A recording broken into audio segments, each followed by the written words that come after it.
നമസ്കാരം. Just sketching കണ്ടു കാണുമല്ലോ. ഇതാണ് ഇന്നത്തെ നമ്മുടെ സബ്ജക്റ്റ്.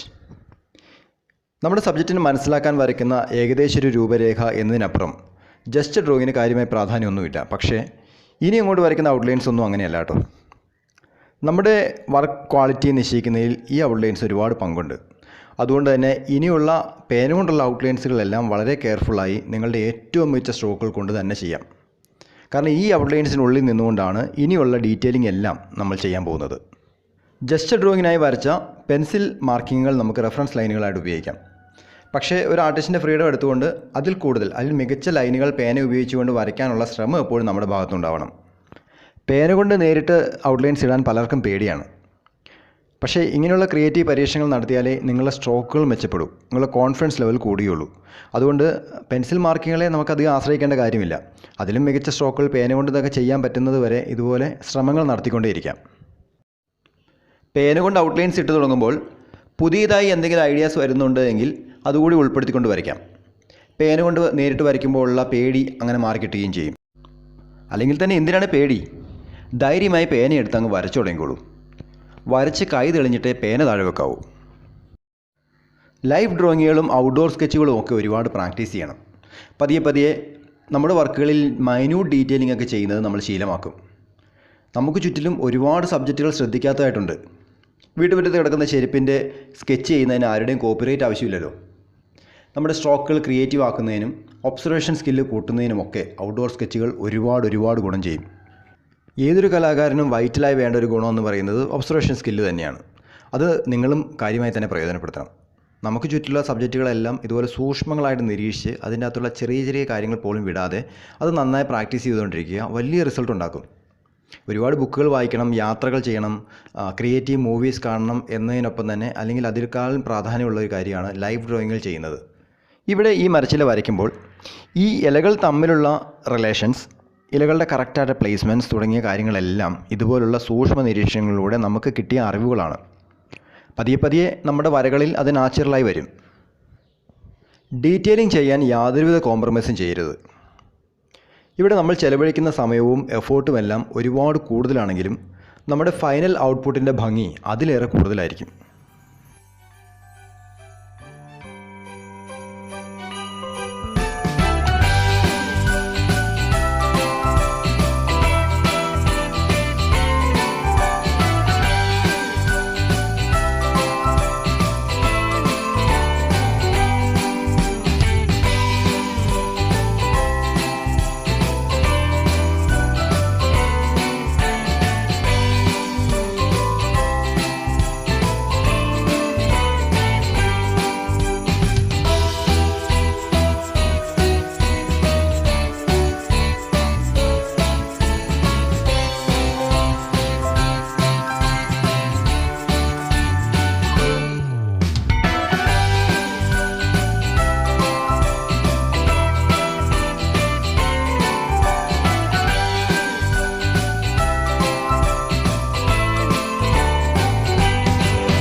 ചെറിയ എലമെൻസുകളിൽ പോലും ഡീറ്റെയിലിംഗ് കൊണ്ടുവരുമ്പോൾ പെർഫെക്ഷൻ കൂടി ശ്രദ്ധിക്കണം.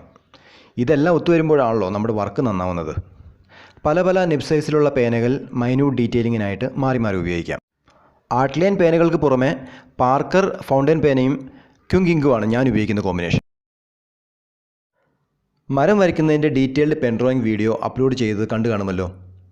പല ടെക്സ്റ്റുകൾ കിട്ടുന്നതിന് വേണ്ടി ഹാച്ചിങ് ക്രോസ് ഹാച്ചിങ് മെത്തേഡ് എങ്ങനെ എഫക്റ്റീവായിട്ട് ഉപയോഗിക്കാമെന്ന് അതിൽ ഡീറ്റെയിൽഡായിട്ട് ഡെമോൺസ്ട്രേറ്റ് ചെയ്തിട്ടുണ്ടായിരുന്നു. കാണാത്തവർക്ക് വേണ്ടി ലിങ്ക് ഡിസ്ക്രിപ്ഷനിൽ കൊടുത്തിട്ടുണ്ട്, തീർച്ചയായും കാണുക.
സ്മാർട്ട് ഫോണുകളൊക്കെ കയ്യിലേക്ക് എത്തുന്നതിന് മുമ്പ് ഇതുപോലെ മരങ്ങളുടെ ചോട്ടിലും തോടിൻ്റെ കരയിലൊക്കെ പോയിരുന്ന് മണിക്കൂറുകളോളം വരച്ച് പ്രാക്ടീസ് ചെയ്താണ് ഞാൻ വര പഠിച്ചത്.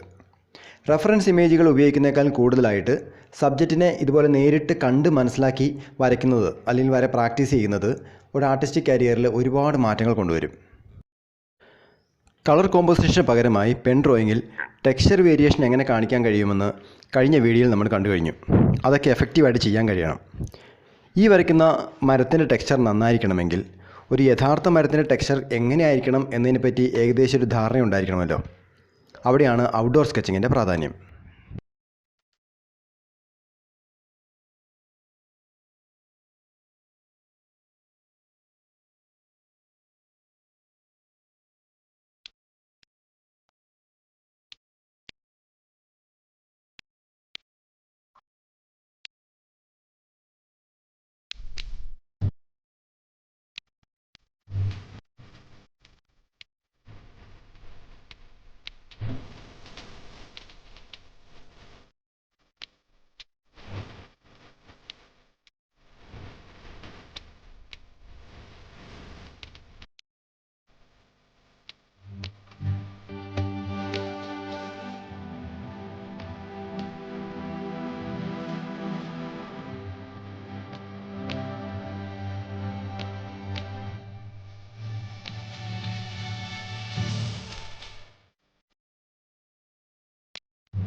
ഇവിടെ ഈ ബ്രിക്സ് വരയ്ക്കുമ്പോൾ മുഴുവൻ വരയ്ക്കാതെ ചില ഭാഗങ്ങളിൽ നെഗറ്റീവ് സ്പേസിംഗ് കൊടുത്തുകൊണ്ട് നമുക്ക് ചിത്രത്തിൻ്റെ ഭംഗി കൂട്ടാം.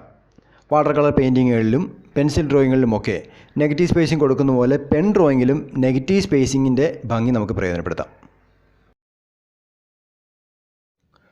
ഇലകൾ വരച്ച് പഠിക്കാൻ ആരും അറിയാതെ വീട്ടിലുള്ള ഏതെങ്കിലും ചെടിച്ചട്ടി മുറിയിൽ കൊണ്ടുപോയി വരച്ച് പ്രാക്ടീസ് ചെയ്യാം. വളരെ ഇൻട്രസ്റ്റിംഗ് ആയ ഒരു സബ്ജക്റ്റാണിത്. ഓരോ ഇലകളുടെയും വലിപ്പ വ്യത്യാസവും പ്ലേസ്മെൻറ്റ്സും എല്ലാം വളരെ സൂക്ഷ്മമായി നിരീക്ഷിച്ച് വരച്ച് തന്നെ പഠിക്കാം. പെൻസിലൊന്നും ഉപയോഗിക്കാതെ പേനുകൊണ്ട് തന്നെ തുടക്കത്തിൽ വരച്ച് പ്രാക്ടീസ് ചെയ്യാം. സബ്ജക്റ്റിനെ അതുപോലെ കോപ്പി ചെയ്യാതെ നിങ്ങളുടേതായ മോഡിഫിക്കേഷൻസും ഇടയ്ക്ക് കൊടുക്കണം. ചെടിച്ചട്ടി കാണാതെ വീട്ടുകാർ അന്വേഷിച്ച് വരുമ്പോഴേക്കും നിങ്ങൾ ഉറപ്പായും നല്ല ഗംഭീരമായ ഇലകൾ വരയ്ക്കാൻ പഠിച്ചിട്ടുണ്ടാവും.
ഈ ഇല്ലസ്ട്രേഷനിലേക്ക് ഓഡിയൻസിൻ്റെ ശ്രദ്ധ കൂട്ടുന്നതിന് വേണ്ടിയിട്ടാണ് പെട്ടെന്ന് മനസ്സിൽ തോന്നിയ ഈ 2 ക്യാരക്ടേഴ്സ് ഇവിടെ വരച്ചു ചേർത്തത്. അവരെക്കുറിച്ച് ഫണ്ണി ആയിട്ടാണ് വരച്ചിരിക്കുന്നത്. അതുതന്നെയാണ് നമ്മുടെ ഇല്ലസ്ട്രേഷൻ്റെ പ്രധാന ഹുക്ക്. ഇവിടെ നോട്ട് ചെയ്യേണ്ട ഒരു പ്രധാനപ്പെട്ട കാര്യം, നമ്മുടെ ഇല്ലസ്ട്രേഷൻ്റെ മൂഡിനെ നശിപ്പിക്കാത്ത രീതിയിൽ വേണം ഈ ക്യാരക്ടേഴ്സിനെ പ്ലേസ് ചെയ്യാൻ. ക്യാരക്ടേഴ്സ് വരയ്ക്കുമ്പോഴും ഒരുപാട് കാര്യങ്ങൾ ശ്രദ്ധിക്കാനുണ്ട് കേട്ടോ. ക്യാരക്ടർ ഡ്രോയിങ്ങിനെ പറ്റിയിട്ട് ഒരു ഡീറ്റെയിൽ വീഡിയോ നമുക്കിവിടെ ചെയ്യാം. അന്ന് അതേപ്പറ്റി ഡീറ്റെയിൽ ആയിട്ട് ഡിസ്കസ് ചെയ്യാം.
പെൻ ഡ്രോയിങ്ങിൽ റിയലിസ്റ്റിക് രീതിയേക്കാൾ മിനിമൽ ശൈലിയാണ് എപ്പോഴും നല്ലത്.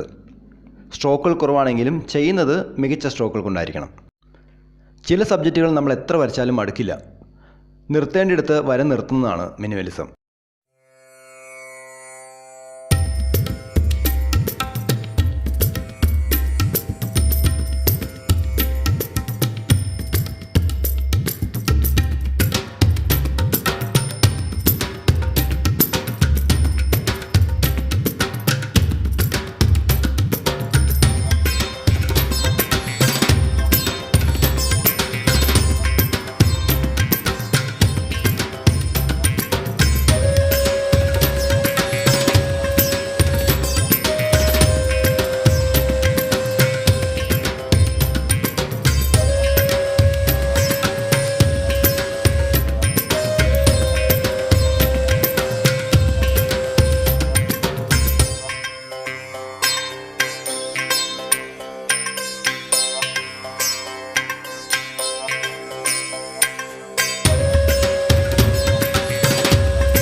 ലൈറ്റ് ആൻഡ് ഷാഡോ ടെക്നിക്ക് പോലെ ബ്ലാക്ക് ആൻഡ് വൈറ്റ് മെത്തേഡാണ് ഇവിടെ ഉപയോഗിച്ചിരിക്കുന്നത്. ഇലകൾ തമ്മിലുള്ള വലിപ്പ വ്യത്യാസം, അവ തമ്മിലുള്ള റിലേഷനൊക്കെ കാണിക്കുന്നതിന്, അവ ഹൈലൈറ്റ് ചെയ്യുന്നതിന് black and white method help ചെയ്യും.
ഒരു ഡ്രോയിങ്ങിൻ്റെ ഇനിഷ്യൽ ലെയറുകളായി വരുന്ന ഔട്ട്ലൈനിങ്ങും ഡീറ്റെയിലിംഗും ഒക്കെ പോലെ തന്നെ ഇമ്പോർട്ടൻ്റ് ആയ ഒന്നാണ് ഫൈനൽ ലെയറിലെ ഇതുപോലുള്ള മിനുക്ക് പണികൾ. കൺട്രോൾഡ് ഡ്രോയിങ് എന്നൊക്കെ വിശേഷിപ്പിക്കാവുന്ന ഈ ഒരു സ്റ്റേജിൽ അനാവശ്യമായ സ്ട്രോക്കുകൾ ഒഴിവാക്കാനും പ്രത്യേകം ശ്രദ്ധിക്കണം. ഈ മതിലിൻ്റെ പഴക്കം തോന്നിപ്പിക്കാനായിട്ടാണ് അവിടെ എവിടെങ്ങളിൽ ഇതുപോലെ ചെറിയ പൊട്ടലുകളും അതിനിടയിലൂടെയുള്ള ചെടികളുടെ വളർച്ചയും ഒക്കെ കാണിക്കാൻ ശ്രമിച്ചിരിക്കുന്നത്. നമ്മുടെ ഡ്രോയിങ് എന്താണോ ഡിമാൻഡ് ചെയ്യുന്നത് അത് മാത്രം കാണിച്ചാൽ മതിയാകും. അതുകൊണ്ട് പരമാവധി അനാവശ്യ സ്ട്രോക്കുകൾ ഒഴിവാക്കാൻ ശ്രമിക്കണം. ഔട്ട്ഡോർ ഡ്രോയിങ്ങിൻ്റെ പ്രാധാന്യം ഒന്നുകൂടി പറയുന്നു. സമയം കിട്ടുമ്പോഴൊക്കെ പുറത്തിറങ്ങി നിങ്ങളുടെ സ്കെച്ച് ബുക്കിൽ ഇതുപോലെ മനസ്സ് തുറന്ന് വരയ്ക്കുക. വർക്കുകൾ ഇമ്പ്രൂവ് ചെയ്യാൻ ആഗ്രഹിക്കുന്നവർക്ക് എന്നെ വാട്സപ്പിൽ കോൺടാക്റ്റ് ചെയ്യാം. അപ്പോൾ ഇന്നത്തെ വീഡിയോ നിങ്ങൾക്ക് നല്ലൊരു അനുഭവമായി മാറിയിരിക്കുമെന്ന് വിശ്വസിക്കുന്നു. തീർച്ചയായും വീഡിയോ ലൈക്ക് ചെയ്യുക, കമൻറ്റ് ചെയ്യുക. സബ്സ്ക്രൈബ് ചെയ്യാത്തവർ തീർച്ചയായും സബ്സ്ക്രൈബ് ചെയ്യുക. കൂടുതൽ വീഡിയോകൾക്ക് വേണ്ടി ബെൽ ഐക്കൺ കൂടി പ്രസ് ചെയ്യുക. So stay connected. Happy drawing. Saneesh Divakaran.